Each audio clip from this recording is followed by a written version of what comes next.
कोई 600 वर्ष पुरानी बात है। विजयनगर का साम्राज्य सारी दुनिया में प्रसिद्ध था। उन दिनों भारत पर विदेशी आक्रमणों के कारण प्रजा बड़ी मुश्किलों में थी। हर जगह लोगों के दिलों में दुख, चिंता और गहरी उधेड़-बुन थी। पर विजयनगर के प्रतापी राजा कृष्णदेव राय की कुशल शासन व्यवस्था, न्यायप्रियता और प्रजावत्सलता के कारण वहां प्रजा बहुत खुश थी। राजा कृष्णदेव राय ने प्रजा में मेहनत और सद्गुणों के साथ साथ अपनी संस्कृति के लिए स्वाभिमान का भाव पैदा कर दिया था। इसलिए विजयनगर की ओर देखने की हिम्मत किसी विदेशी आक्रांता की नहीं थी। विदेशी आक्रमणों की आंधी के आगे विजयनगर एक मजबूत चट्टान की तरह खड़ा था। साथ ही वहां लोग साहित्य और कलाओं से प्रेम करने वाले तथा परिहास प्रिय थे। उन्हीं दिनों की बात है। विजयनगर के तेनाली गांव में एक बड़ा बुद्धिमान और प्रतिभासंपन्न किशोर था। उसका नाम था रामलिंगम। वह बहुत हंसोड़ और हाजिर जवाब था। उसकी हास्यपूर्ण बातें और मजाक तेनाली गांव के लोगों को खूब आनंदित करते थे। रामलिंगम खुद ज्यादा हंसता नहीं था, पर धीरे से कोई ऐसी चतुराई की बात कहता कि सुनने वाले हंसते हंसते लोटपोट हो जाते। उसकी बातों में छिपा हुआ व्यंग्य और बड़ी सूझबूझ होती, इसलिए वह जिसका मजाक उड़ाता, वह शख्स भी द्वेष भूलकर औरों के साथ खिलखिलाकर हंसने लगता था। यहाँ तक कि अक्सर राह चलते लोग भी रामलिंगम की कोई चतुराई की बात सुनकर हंसते हंसते लोटपोट हो जाते।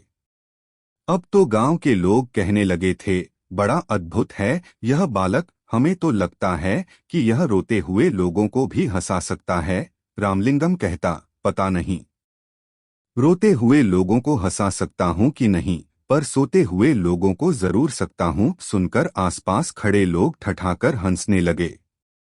यहाँ तक कि तेनाली गांव में जो लोग बाहर से आते, उन्हें भी गांव के लोग रामलिंगम के अजब-अजब किस्से और कारनामे सुनाया करते थे।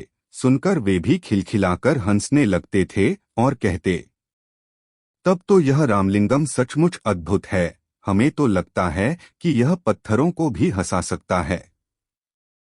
गांव के एक बुजुर्ग ने कहा, भाई, हमें तो लगता है कि यह घूमने के लिए पास के जंगल में जाता है, तो वहां के पेड़ पौधे और फूल पत्ते भी इसे देखकर जरूर हंस पड़ते होंगे।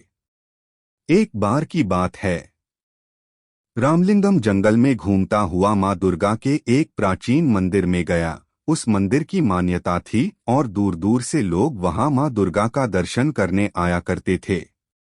रामलिंगम भीतर गया तो माँ दुर्गा की अद्भुत मूर्ति देखकर मुग्ध रह गया। माँ के मुखमंडल से प्रकाश फूट रहा था।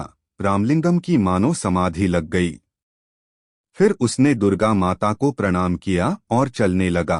तभी अचानक उसके मन में एक बात अटक गई। माँ दुर्गा के 4 मुख थे, 8 भुजाएं थीं। इसी पर उसका ध्यान गया और अगले ही पल उसकी बड़े जोर से हंसी छूट गई। देखकर माँ दुर्गा को बड़ा कौतुक हुआ। वे उसी समय मूर्ति से बाहर निकलकर आईं और रामलिंगम के आगे प्रकट हो गईं। बोली, बालक, तू हंसता क्यों है? रामलिंगम माँ दुर्गा को साक्षात सामने देखकर एक पल के लिए तो सहम गया, पर फिर हंसते हुए बोला, क्षमा करें माँ, एक बात याद आ गई, इसीलिए हंस रहा हूँ। कौन सी बात?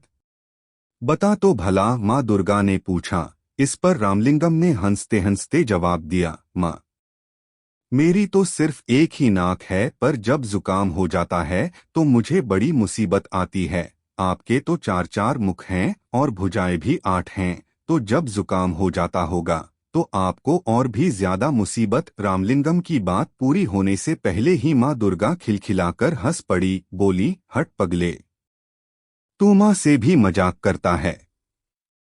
फिर हंसते हुए उन्होंने कहा, पर आज मैं समझ गई हूँ कि तुझमें हास्य की बड़ी अनोखी सिद्धि है। अपनी इसी सूझबूझ और हास्य के बल पर तू नाम कमाएगा और बड़े बड़े काम करेगा।